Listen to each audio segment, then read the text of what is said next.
नमस्कार मित्रों, मैं हूं आलोक सिंह। एक बार फिर से आपके सामने बहुत ही ज़्यादा इंटरेस्टिंग वीडियो लेकर आया हूं। और मित्रों, मुझे पूरी उम्मीद है कि ये वीडियो जो है आपको बहुत पसंद आएगा और बहुत मज़ा भी आएगा। तो लेकिन वीडियो पसंद आए तो सब्सक्राइब करना ना भूलें। चलिए अब चलते हैं आज के टॉपिक पे। हमारा क्या है? Stock and shares. ठीक है। अक्सर मित्रों समाचार में हम देखते हैं कभी सेंसेक्स और निफ्टी इतने पे जाके बंद हुआ, कभी इतने पे गिरावट हुई और बंद हुआ। और हम क्या करते हैं कि जैसे ये न्यूज़ आता है या तो न्यूज़ चैनल बंद कर देते हैं या चैनल चेंज कर देते हैं। क्यों? क्योंकि हमें भैया इनसे कोई इंटरेस्ट नहीं, हमें इसके बारे में कुछ पता नहीं। लेकिन मित्रों, मैं भरोसा दिला रहा हूं कि ये वीडियो देखने के बाद आप चैनल का ये पार्ट भी बहुत ही इंटरेस्ट से देखेंगे। चलिए कॉन्सेप्ट क्लियर करते हैं कि आखिर क्या क्या इस स्टॉक एंड शेयर्स में होता है। सबसे पहले हमारा स्टॉक कैपिटल। ठीक है। तो मित्रों मान लीजिए कि आपने एक XYZ कंपनी खोलने का इरादा बनाया, XYZ इलेक्ट्रॉनिक्स कंपनी का खोलने का इरादा बनाया। अब मैं आपको एक ये एग्जांपल दे रहा हूँ, ये एक हाइपोथेटिकल यानी काल्पनिक एग्जांपल है ताकि आप अच्छे से समझ पाएं कॉन्सेप्ट को।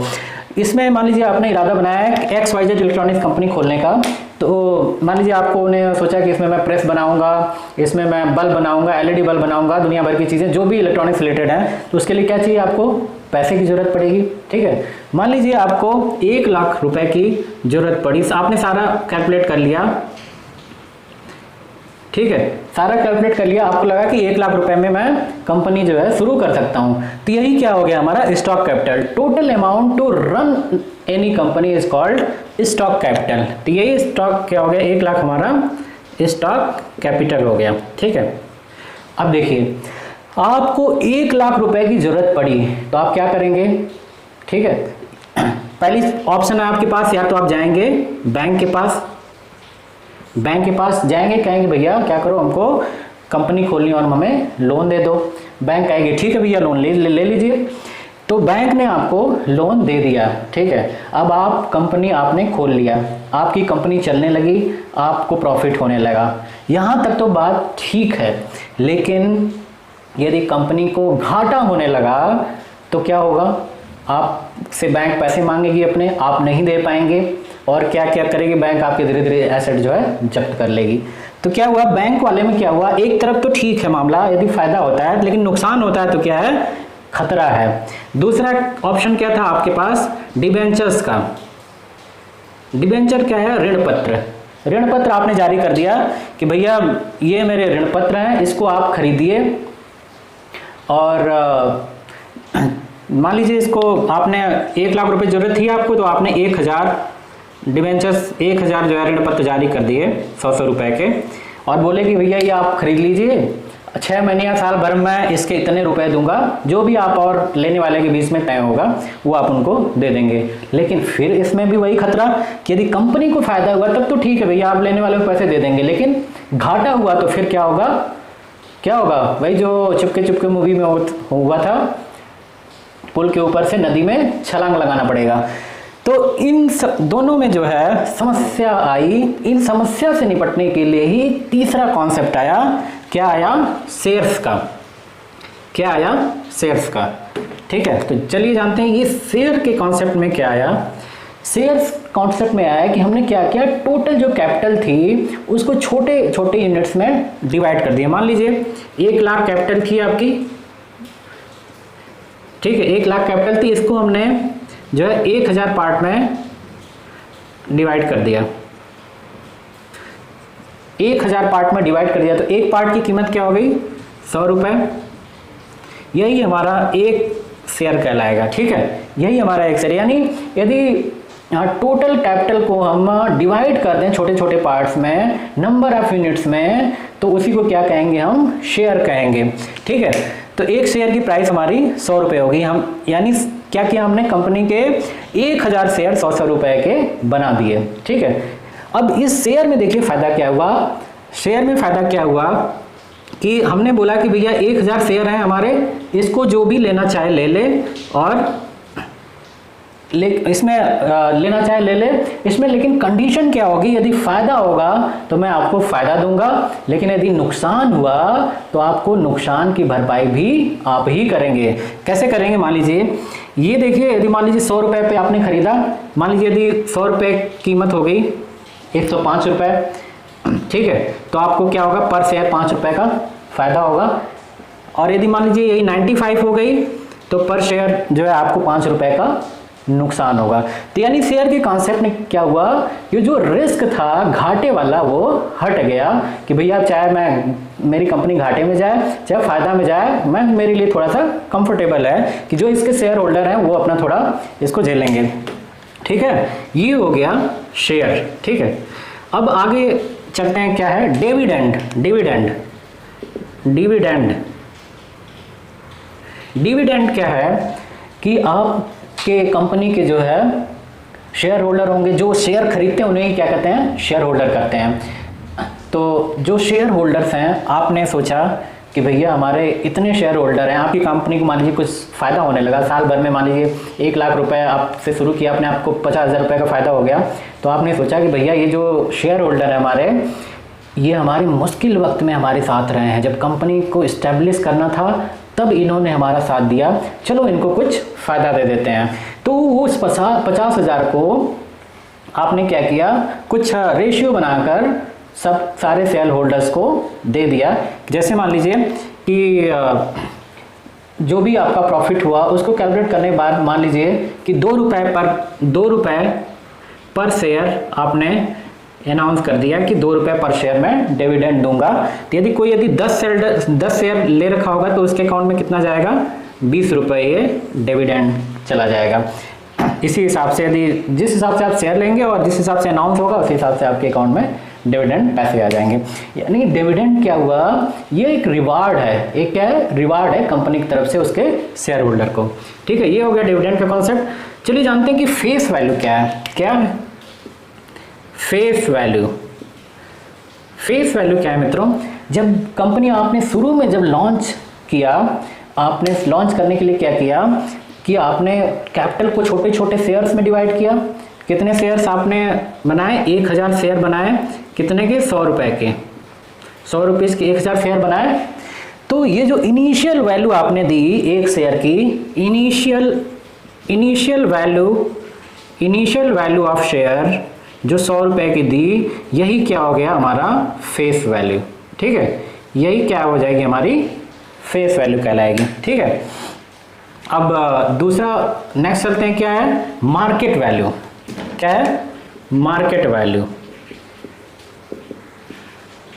ठीक है, अब देखिए मान लीजिए कि कंपनी आपकी लॉन्च हो गई, आपका सब काम धाम चलने लगा, तो 2 चीज़ें होंगी, एक तो कंपनी का फ़ायदा होगा या आपका नुकसान होगा। जब कंपनी का फ़ायदा होगा तो क्या होगा, आपके शेयर्स की डिमांड बढ़ेगी, डिमांड बढ़ेगी तो क्या होगा, शेयर्स की प्राइस अप होगी। मान लीजिए कि ये जो है शेयर्स आपके शुरू में थे 100 रुपये में, ये जो फेस वैल्यू थी इसकी कितनी थी, 100 रुपये में, अब हो गए इसके 105 रुपये के, 105 रुपये के हो गए। अब मान लीजिए क्या हुआ, अब ये तो हो गया 105 रुपये की, आपने मान लीजिए इसके 100 यदि मान लीजिए 10 शेयर खरीद रखे हैं, 10 शेयर खरीद रखे हैं तो कितना हो जाएगा, 1050।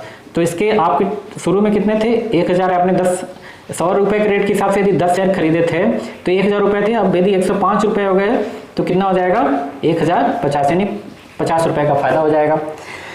यदि मान लीजिए यही 95 के हो गए, 100 की बजाय कंपनी मान लीजिए घाटे में चलेगी किसी वजह से, या तो कोई प्रॉब्लम हो गई कंपनी में, या लोगों का विश्वास जो है आपकी कंपनी के प्रति घट गया, तो क्या होगा, शेयर्स की वैल्यू घटेगी। क्यों? क्योंकि शेयर्स की डिमांड कम हो जाएगी, विश्वास कम होगा, डिमांड कम होगी, डिमांड कम होगा तो शेयर्स की वैल्यू घटेगी। मान लीजिए कि 95 रुपीज़ हो गया, तो 95 रुपीज़ के हिसाब से कितना हो जाएगा, 950 रुपये, यानी अब कितना हो गया आपका, 50 रुपये का घाटा हो गया। तो ये जो है शेयर्स की प्राइस का बढ़ना या घटना ही क्या होता है, ये मार्केट वैल्यू कहलाती है। ये प्राइस ही क्या कहलाती है, मार्केट वैल्यू कहलाती है। अब ये 3 टाइप की होती है। पहला क्या है, एट प्रीमियम, एट प्रीमियम या एबव पार। अब मान लीजिए यदि आपकी फेस वैल्यू जो है अरे market value is greater than face value है, तो ये क्या बोलेंगे इसको, एट प्रीमियम। ठीक है, यानी यदि पहले सिचुएशन में 100 प्राइस थी, फेस वैल्यू 105 रुपए हो गई, बढ़ गई, यानी market value is greater than face value, तो क्या हो गया ये एट प्रीमियम कहलाएगी मार्केट वैल्यू। दूसरा क्या है, at par when market value equal to face value है, market value is equal to face value, यानी 100 रुपए थी पहले की कीमत, अब भी 100 रुपए है, तो उसको क्या करेंगे, कहेंगे हमारा ये जो वैल्यू है क्या है, एट पार है। तीसरा क्या है, एट डिस्काउंट और बिलो पार। ये क्या है, when market value is less than face value, market value is less than face value. किस कंडीशन में, मान लीजिए शेयर की प्राइस फेस वैल्यू 100 रुपए थी, अब वो घटकर जो है क्या हो गया, 95 रुपए हो गया, तो क्या ये कंडीशन क्या होगी, ये क्या कहलाएगी कि ये जो है क्या है, डिस्काउंट पे है, वही ये वैल्यू जो है डिस्काउंट वैल्यू कहलाएगी, क्योंकि आपके शेयर की प्राइस जो है कम हो गई। यानी जब market value is less than face value हो जाए तो उसको क्या कहेंगे, एट डिस्काउंट या बिलो पार मतलब क्या होता है, बराबर, यानी बराबर के नीचे। ठीक है, ये होगी मार्केट वैल्यू। चलिए चलते हैं, नेक्स्ट चलते हैं ब्रोकरेज क्या होता है। ठीक है, समझते हैं कि ब्रोकरेज क्या होता है मोटा मोटी भाषा में। ब्रोकरेज, मान लीजिए कि आपने आलू उगाया, आलू की खेती की, ठीक है, पोटैटो मान लीजिए कि आलू खेती की, अब आलू कहाँ बिकेगा, आलू बेचने के लिए भी कोई आदमी चाहिए, कहाँ बिकेगा, मंडी में बिकेगा। इसको आप लेकर मंडी जाने वाले थे, ठीक है, इसको कहाँ लेके जाने वाले थे, मंडी में लेके जाने वाले थे, लेकिन एक आदमी आया, बोला कि भैया आपको मंडी जाने की जरूरत नहीं है, मैं आपके घर से ही आपका आलू उठाऊंगा और क्या करूंगा, मंडी में उसकी खरीद फरोख्त करूंगा, जो भी होगा आपको फायदा नुकसान में दे दूंगा। तो ये जो बीच वाला आदमी है, यही क्या कहलाता है, ब्रोकर, यही क्या कहलाता है, ब्रोकर। ठीक है, और यही ब्रोकर जो है कुछ आपसे ब्रोकरेज चार्ज लेगा कि भैया मैं आपका आलू मंडी तक ले जाकर बेच रहा हूँ, खरीद रहा हूँ, आपको प्रॉफिट और नुकसान जो हो रहा है आपको दे रहा हूँ, इसका जो है मुझे कुछ चार्ज दे दीजिए। इसी चार्ज को क्या कहते हैं, हम ब्रोकरेज चार्ज कहते हैं। ठीक है, ये हो गया ब्रोकरेज चार्ज। अब आइए समझते हैं most important BSE and NSE क्या है। देखिए, बीएसई एंड एनएसई, बीएसई का फुल फॉर्म होता है, बीएसई क्या है, बॉम्बे स्टॉक एक्सचेंज, आपके स्क्रीन पर भी दिख रहा होगा। एनएसई क्या है, नेशनल स्टॉक एक्सचेंज। ठीक है, इसका कॉन्सेप्ट क्या है कि मान लीजिए अभी मैंने बताया आपको कि ये आपने एक आलू की खेती की, अब ये बिकेगा आलू कहाँ, एक बेचने के लिए आप कहाँ ले जाएंगे, मंडी। ठीक है, तो ये जो बीएसई एंड एनएसई है, ये जो है एक मंडी की तरह है जहां पे आपके से बेचे या खरीदे जाएंगे। ठीक है, तो बीएसई एनएसई जस्ट लाइक क्या है, मंडी के बराबर है, और ये क्या है, बीच में ब्रोकर्स हैं जो कि आपके मंडी में जो है ये काम करेंगे। ठीक है, बीएसई क्या है, बॉम्बे स्टॉक एक्सचेंज, एशिया का सबसे ओल्डेस्ट स्टॉक एक्सचेंज है। ठीक है, कि आईपीओ क्या है, देखिए आईपीओ अक्सर हम सुनते रहते हैं कि फलानी कंपनी का आईपीओ लॉन्च होने वाला है, ढेकानी कंपनी का आईपीओ लॉन्च होने वाला है। आईपीओ का फुल फॉर्म क्या होता है, इनिशियल पब्लिक ऑफरिंग।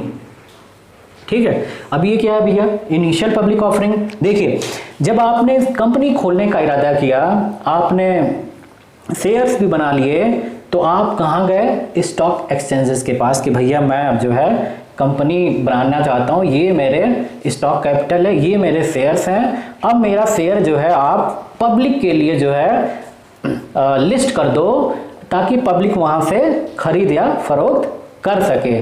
तो उसी क्या कहते हैं, आईपीओ कहते हैं। जब आप फर्स्ट टाइम अपनी कंपनी के शेयर्स मार्केट में उतारते हैं, जहाँ से लोग खरीद और बेच सकें, उसे ही क्या कहते हैं, इनिशियल पब्लिक ऑफरिंग। ठीक है, ये हो गया आईपीओ का कॉन्सेप्ट। ठीक है, चलिए नेक्स्ट चलते हैं, क्या है हमारा, सेंसेक्स। ठीक है, सेंसेक्स